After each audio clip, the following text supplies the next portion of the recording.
زۆر داهاتی لە ژوورێکی سادەدا توانی نمرەیەکی بەرز بەدەست بهێنێت و خۆی و خێزانەکەی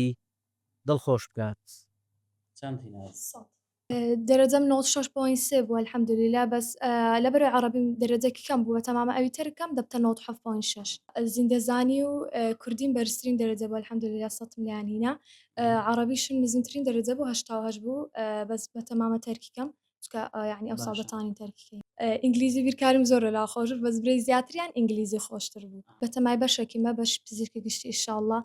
ئەگەر خوا بکاتە قسمەت لە زانکۆی کوردستان باسییان کردبوو دەیانگۆ زۆر باشە حەزم لێ بوو بچمە وێندەر بەس یعنی خۆمە توانام نییە بچم بەس حەزم لێ بوو لە وێندەر وەرگیرێن بە پارەیەوە ئەرۆڵا دەڵێن بە پارەیە بەس ینی ئەگەرەوە یەکێک بەشک و پاڵپشتێک لایەنێک بێتە سەرخەت الحەمدولیلا مامۆسای تایبەت و دەورە ئەوانە تریسکە دانیشتووی گوندی بنەسڵاوی بچووکە با نمرەیەکی بەرز قۆناغێکی قورسی خوێندنی بڕی و توانی ببێتە یەکێک لە یەکەمەکانی سەر ئاستی کوردستان جیاوازی ئەو لەگەڵ زۆرێک لە قوتابیانی تر ئەوەیە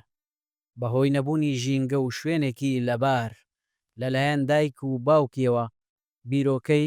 فەراهەمکردنی ژوورێکیان بۆ کرد کە پێشتر شوێنی ئالیک و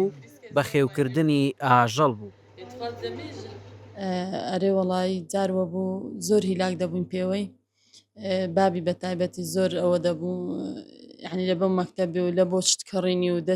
شتی لۆ دەینە هەر کاتێک یعنی ئەو بیگۆت باە دەبا بچ باشتی لۆ بینیتن ئەو غورفەمان لە بۆی چا کرد لۆی لێ بخینیتن ئەرێ وڵا پێشتر ئیکاوشتی بوو ئەجە ئێستا برن کاتی خوێندنی لۆمان چا کرد ئەجە لۆ خۆی لێوی دەیخ زۆر پێ دڵخۆشین ئەو دەرەجەی هینایە ئیشاڵە دەگاتەوە ئاواتێکە ئەو دەیەوێ. تریسکە قوتابی دواناوەندی ڕازی کچان بوو لە گەڕەکی قەڵاتی نوێی هەولێر بەبێ گرتنی هیچ مامۆستایەکی تایبەت توانی نمرەی 97.6 بەدەست بێنێت ئەمەش سەرەتای هەنگاوێکی قورسە بۆ بەدیهێنانی ئامانجە گەورەکەی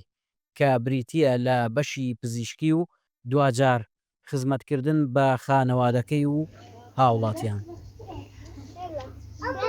ڕەنگە ئەم ژوورە بپێتە تاکە یادگاری کە لە خەیاڵی تروسکەدا بمێنێتەوە کە زۆرترین خۆشی و ناخۆشی لەم ژوورەدا بەسەر بردووە بۆ گەیشتن